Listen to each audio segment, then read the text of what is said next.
You're listening to the Living Inside Out podcast, and I'm your host, Tux Arutire.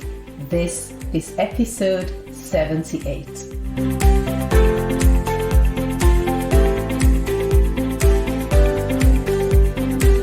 Welcome to the Living Inside Out podcast, where we believe life is a journey, not a destination. Episode 78 is Comfort, the Thief of Destinies. Welcome to 78. I hope you've been doing life well, and well doesn't mean pleasant. Not always. Because I think we put too much value on ease and comfort, don't you think so? To the point where we abandon our destiny and we chase the comfort instead. Hence this episode. As for me, my friends organized a small birthday surprise dinner for me, and I'm still enjoying the benefits of it. I love being on stage. I'm even energized when I deliver talks, and I don't have a fear of crowds. People talk about the fear of public speaking being worse than the fear of death. I don't have a fear of public speaking. However, when the spotlight is on me and I am forced to receive accolades, I feel mildly uncomfortable. And when I think about it, it feels like it's because of some level of imposter syndrome, maybe. Maybe I feel like, who, me? Because people were giving speeches and I was like, that doesn't sound like me. It was quite interesting to see how other people see me. Very revealing for me, but it was wonderful. I feel incredibly blessed to have the people in my life that I do. And I know that it is the practice of authenticity that has kept the right people in my space and also attracted good people to me. But also it has been maybe not 100% effective because sometimes I ignore the warning signs. But it's been fairly effective at keeping the wrong people out. And, sometimes I've had people come into my life that either don't belong there or they have run their course and I'm holding on to them for dear life. I don't want them to go. And I end up being burned in the process. But when I go back and I reflect and I think about the relationship, I'm able to pick out the good that happened.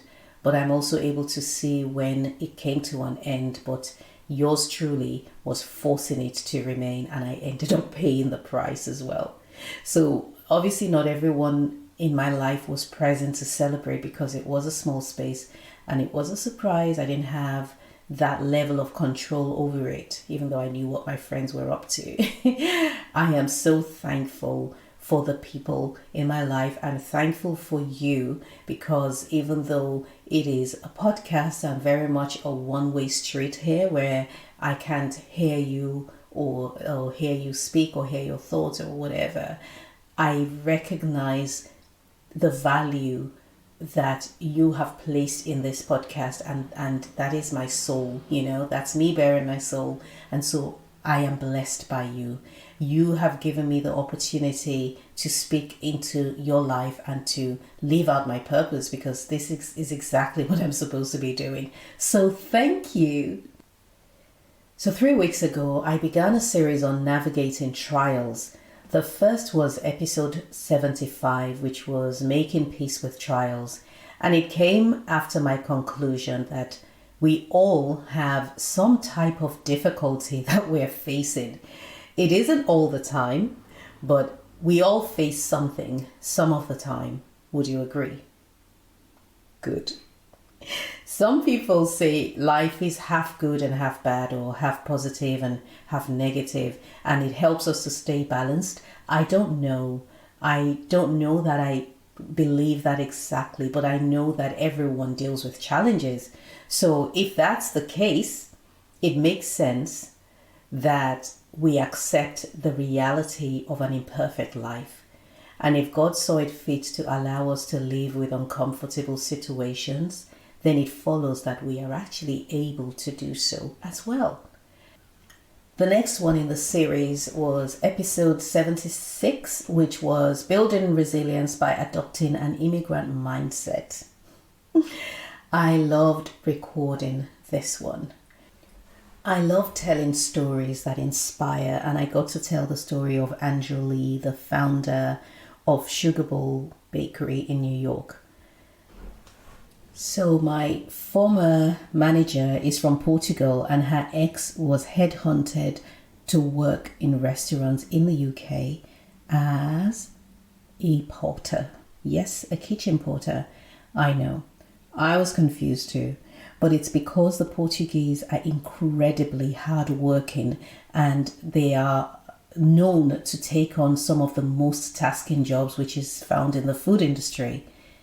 And why do you think certain ethnic groups are masters in certain industries? Because you'll find Eastern Europeans are great when it comes to carpentry and woodwork. And when I lived in the United States, you would find Somalians manning petrol stations, always. And you'd find Koreans doing the dry cleaning, always. And so you find now we have Nigerians in the whole BA and PM space. That seems to be our thing. And so one reason is because of their ability to be so laser focused on the reason they came into the country, and it helps them to become experts in a particular field. So it is this singleness of mind that allow immigrants to ignore the minor irritations that come with being a foreigner in whatever country they're in. They're able to ignore it, they're able to press forward. And then we had a pause and we chatted with the delightful Fumi Onuma of Silverbird Cinemas in Ghana, and here we are at episode 78. Now, it feels as though when I look back at my life, 50 years, it feels like I have spent much of my life avoiding difficult situations. I'm not saying that I don't encounter and handle it like a boss. Sometimes I do. But I think that the prevailing emotion or the prevailing desire in many situations, not all of them, but many of them, is how can I do it the easy way? How can I navigate this path without it causing me pain? It's almost like living defensively. I feel like I've lived defensively instead of simply going for what I want. Again, it's not generalizing my life or anybody's life, but I can see the moments where I lived defensively, and I can see that they were directly responsible for me not being where I want to be today or where I could be.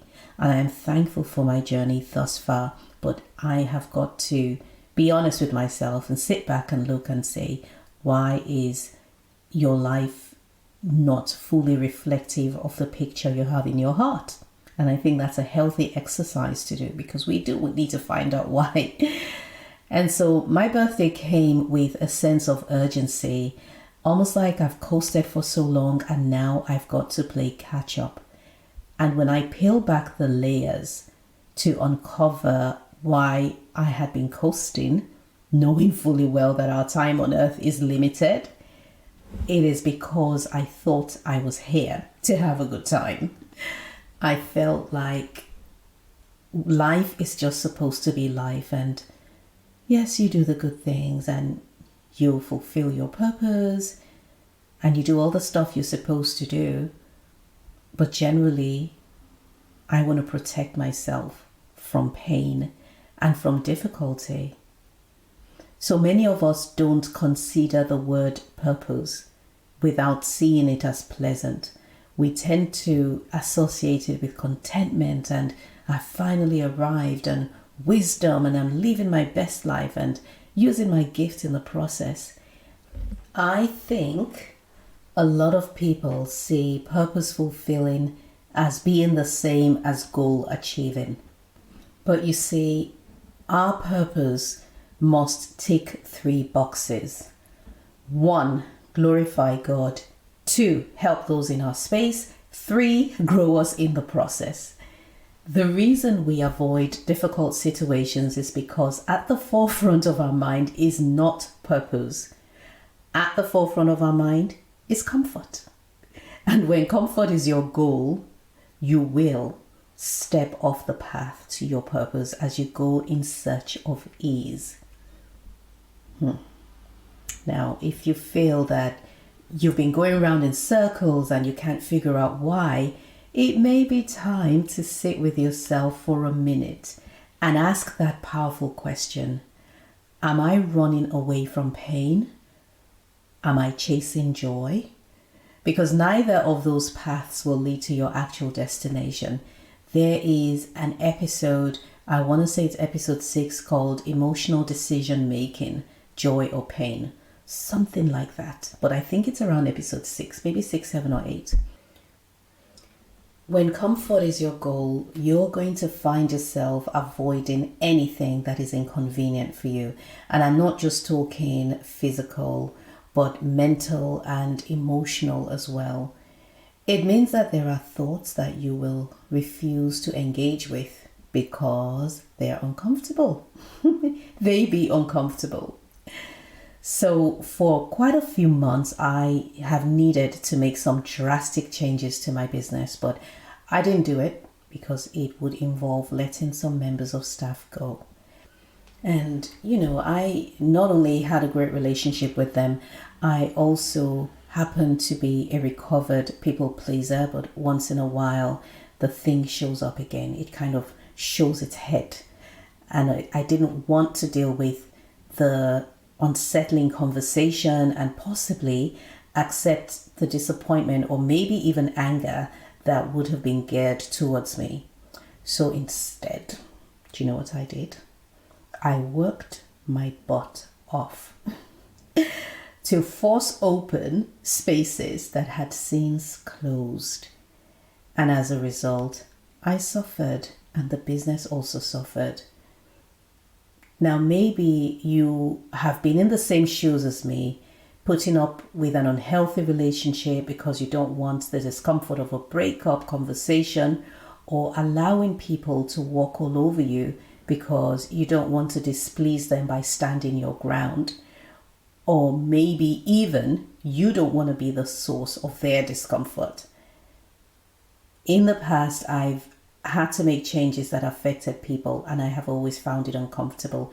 Even in a couple of cases in the business where toxicity was a factor, and I knew that it was time to remove the offending entity, still I struggled. Because holding hard conversations have never quite been my forte, but I am getting better at it. As a matter of fact, I recently had a hard conversation with someone, and I was as stoic as, who is the father of stoicism? I can't remember. Whoever he is. I was like that. I wasn't moved emotionally. I was able to put myself in a very logical place and hold a logical conversation despite the tears. You see, I've had some big goals and dreams affected negatively by my emotional decisions. And if you have as well, then you need to hear this. You need to hear this. There is a price to pay to achieve your dreams. The person you are today cannot handle the big goals you intend to manifest. Because if you could, you would have achieved them by now. Right? So here comes God, purpose giver, creator of the universe, loving father. He comes with his scalpel to come and remove the weights that you're carrying, the excess baggage that's slowing you down, the cancer, the growth that needs to be removed. And like the removal of a piece of flesh, it is painful because you're familiar with it and you're comfortable with the weight, and you see it as a dear friend, as family, as part of you. Can you imagine the range of emotions an amputee has to endure before his limb is amputated? Like, they know that the leg or the arm has got to be removed because it's cancerous or it's gangrenous, and it's the only way to save their life, but that is still their arm or their leg. And so getting rid of thought patterns and beliefs and mindsets and habits can be and will be painful, even when it's clear that they are doing us harm.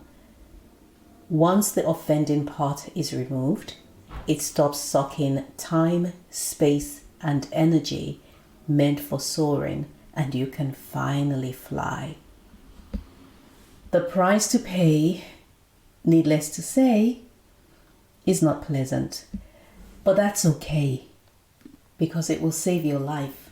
And as we have found out in previous episodes, accepting pain and embracing pain and making peace with pain is the only way to grow from it. If you've been listening to this podcast for a while, you would have heard me talk about emotional decision making. I mentioned that a few minutes ago, and how we are often driven to act based on how much joy we can derive or how much pain we can avoid. We always gravitate in this direction except you're intentional and you're conscious about the decision you're about to make.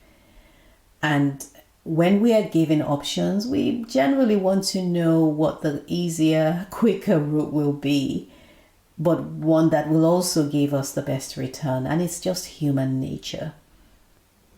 So what does that look like really? What does it look like to choose comfort over our future? Why would we even sabotage our future like that? Well, physical comfort is obviously the first obvious one. You don't want to place yourself in a position where your body isn't in a state of enjoyment. This can show up as oversleeping. And oversleeping is sometimes too far-fetched for us. If you're listening to this podcast, chances are you do not oversleep. So what I'm referring to really is the unwillingness to sacrifice some of your sleep to give yourself a fighting chance. If you normally get up at 7, are you willing to get up at 6 instead, even for a season? If you normally get up at 8, will you be willing to get up at 7 o'clock or 6 o'clock? Waking up at 8 o'clock or 7 o'clock if your work starts at 9 or 10 o'clock, and yet you can get all the stuff done on time, is not oversleeping. So it's not really about oversleeping, it's more about sacrifice. There are television programs that I avoid, or should I say Netflix programs I avoid, and they are specifically series. If someone says to me, "You've got to watch this, it's amazing," I know not to watch it. If it's a movie, I can watch it, but if it's a series, count me out, because the minute I start, I know that I'm not going to stop, especially if, like they said, it's a good one. So far, I can't say that. Maybe the one that I regretted watching was Anna Delvey's story.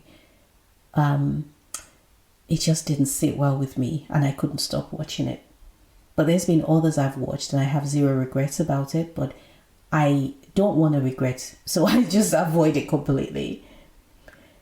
Not exercising. This is another form of choosing comfort over your future.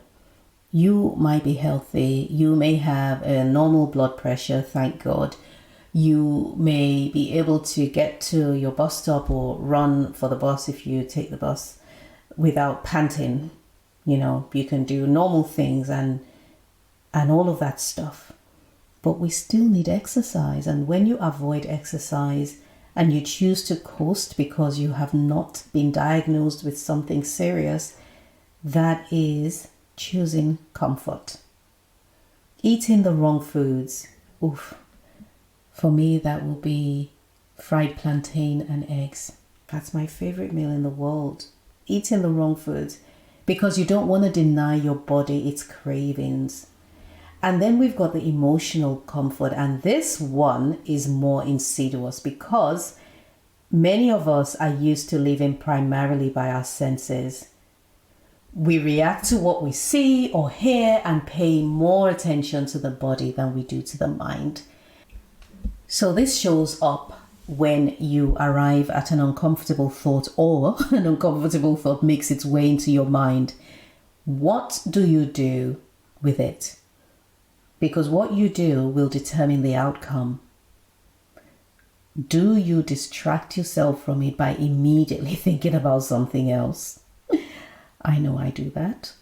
For example, when you have a nagging thought, one that you just are not ready to deal with, or you don't even want to deal with it. We've even verbalized it. I know I said, you know what, I don't want to even think about it right now. I have too much on my plate. By the way, nagging thoughts are proof that your mind is not a container for ideas. It is a processor. You've heard me say that time and time again. If it were a container, we would just collect our thoughts and ideas and they wouldn't bother us, but they keep showing up and keep waking us up and keeping us thinking and talking about it. So your mind is not the space to harbor and store ideas. It is designed to process and produce it with the body. It has been said by scientists that we have 70 to 110,000 thoughts per day. Now, if this is true, you've got to admit that only a handful of them are actually, number one, true, and number two, useful for you. Imagine this. You have pulled up on the hard shoulder on the motorway or the interstate. Your car has broken down and you are waiting for recovery. For safety purposes, you exit the car and you stand away from it because that's the advice that we have, right? And so now you're watching the cars fly by, and to pass the time, you decide to shout out every color of a car as it passes by. And you're like, silver, red, green, blue, silver, because there's so many silver cars. I don't know why. But that's impossible. They're speeding at 70, 80, 90 even miles per hour. You can't do that, but imagine that you decide instead to focus only on black cars. Now that's going to be a little bit easier, but it will still be a challenge because there are many black cars. But then it's easier to spot than silver.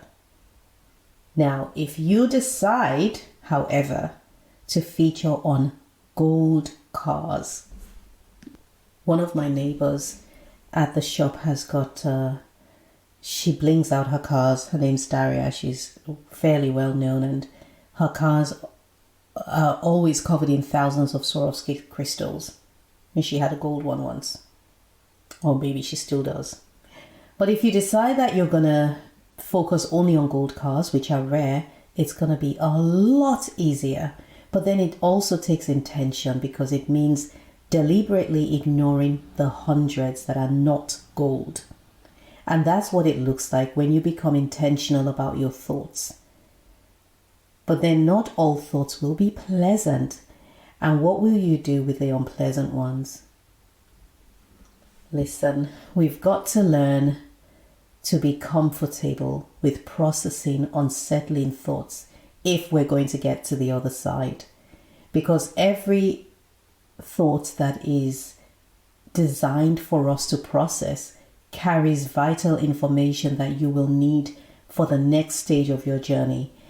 And if you decide not to think it through, you've then decided to take a different path. And then dissonance and frustration will set in because your heart carries one picture, but your legs are going in a different direction. Processing uncomfortable thoughts is a practice that will bring growth. Just this morning, before recording this episode, I had to finally process some of my thoughts. And what was interesting is that prior to facing up to it, prior to exposing them for what they were, I had prejudged myself negatively for some of the decisions I made. Because I'm thinking, okay, I made this decision and now I'm in an uncomfortable place and therefore I have failed in this area. But when I stopped to dissect things this morning, I got a much clearer understanding of why I made the decisions. And I went from being disappointed to being elevated. I literally grew some more in the space of 1 hour, and I was left feeling confident and powerful enough to navigate the path I'm currently on. Through self-reflection and dissecting thoughts, I was able to find out that I made choices out of fear. Our decisions are born usually out of fear or out of faith. It's one or the other. Faith is when you make a decision based on the positive, beautiful picture of your future. Faith actually draws you towards the future. Fear, on the other hand, is when you make decisions based on a negative picture that your mind is carrying. One that you're dreading and you're hoping that it wouldn't even come to pass. That's what fear does. Whereas faith, like I said, is positive and it's one that you hope will come to pass. One that you're praying for and you're working towards. Now, when you make a decision out of fear, the result is a feeling of smallness, shrinking, disappointment, being pushed down. You feel this sense of rejection and as though you're being pressed into a hole. You're being suppressed and stopped from rising up. And you feel restricted in how far you can go. Whereas faith creates feelings and knowledge of expansion, elevation, freedom, space. And in a previous episode, I had talked about the two types of fear as described by a Jewish rabbi. Yira is the fear you experience when you step into a space that's bigger than you. Exactly how Moses felt when he stepped into God's presence in the wilderness in front of the burning bush. The Hebrew meaning of yira is awe, and it allows you to make decisions that actually improve and grow you. Yira does not shrink you. Pakad is the lesser type of fear. It is debilitating, it holds us back, and it is described in Hebrew as fear or being afraid or terror. And the example they gave is, it is a fear for one's own safety. Recently, I had an experience that demonstrated both of these fears in my life. I needed to make a decision and I was hoping for a particular outcome. And it was being threatened because what I was hoping for looked like it wasn't going to happen. And I found myself protecting myself from what was the Hebrew said. It said fear for one's safety. I decided to protect myself from the disappointment that I thought was going to come because I feared that what I wanted wouldn't happen. And in protecting myself, it meant that I had a choice of staying in the shop and working or going out and getting some material for a client. And immediately God spoke to me and said, if you believe that what you hope for will happen, if you believe that what you desire will come to pass, then your actions will support the coming to pass of it. And so I was able to change my decision and I changed my calendar and I went ahead, I left the shop and I went to do what I needed to do. And guess what? What I hoped for actually happened, because your actions support the dream you're carrying, or your actions manifest the fear that you're holding out against.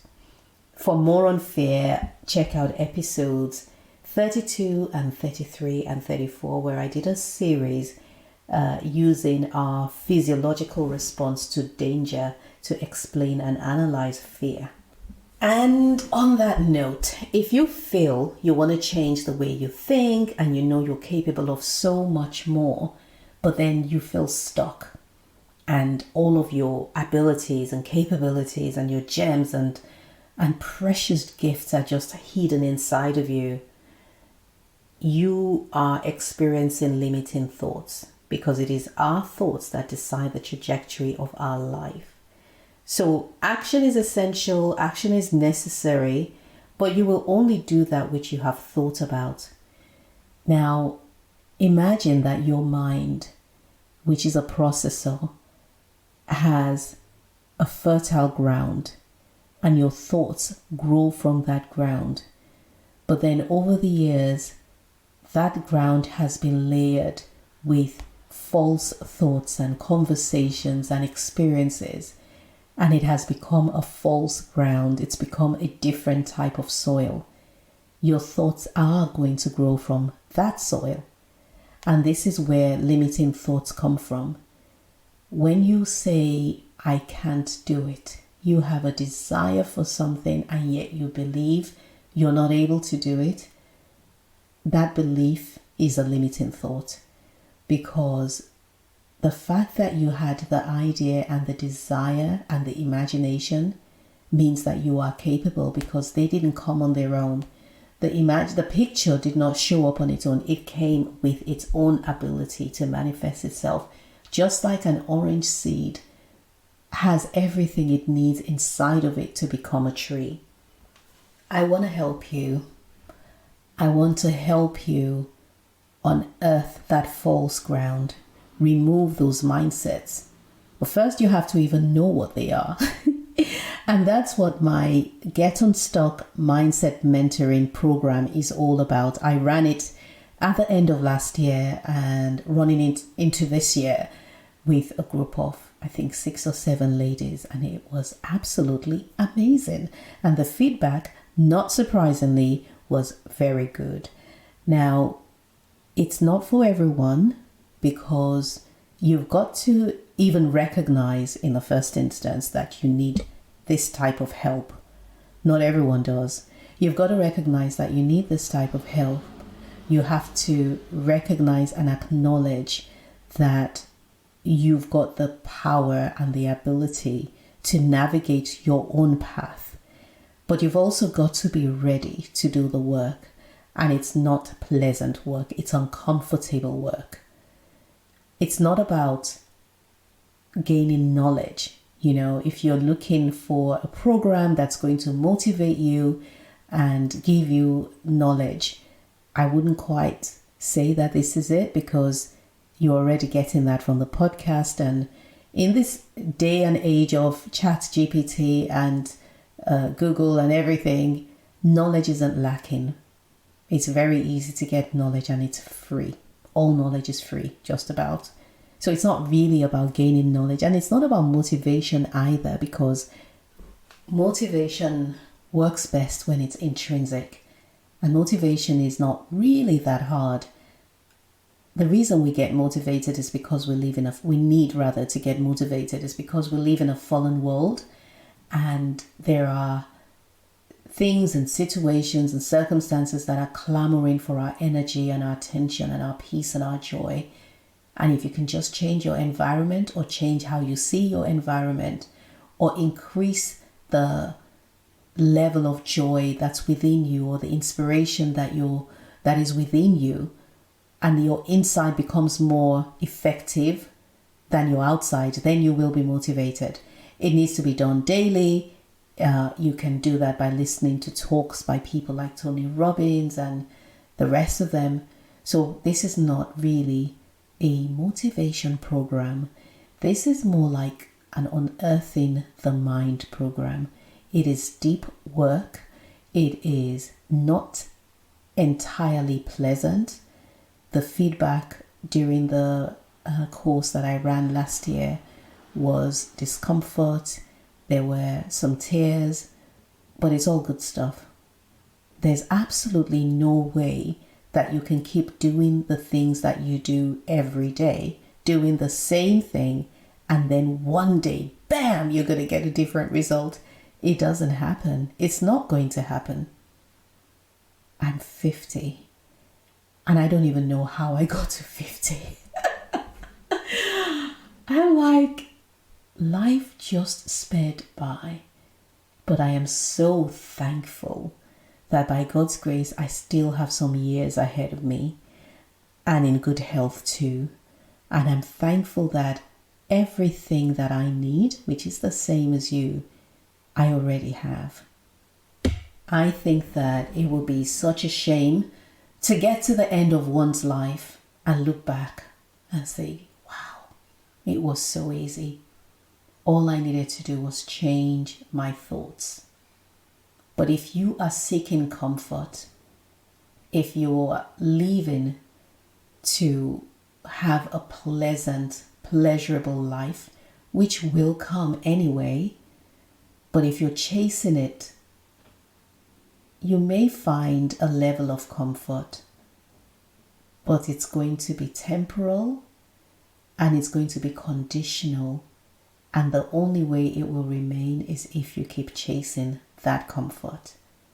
But if you change the way you think, if you remove everything that is not you from you, then you will become you.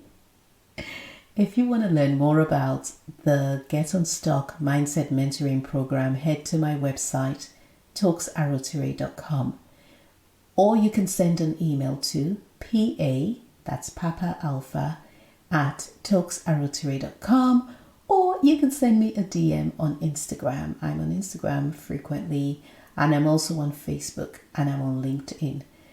Either way, I look forward to connecting with you. If you have not reviewed Living Inside Out on the Apple Podcast app or any podcast player for that matter, please do so. The more reviews I get, the more likes I get, the more downloads I get, the more subscriptions I get, the wider this podcast goes, or should I say the further it goes, and more people will be able to hear it, and we can all be good together. Thank you for listening, and remember to live from the inside out.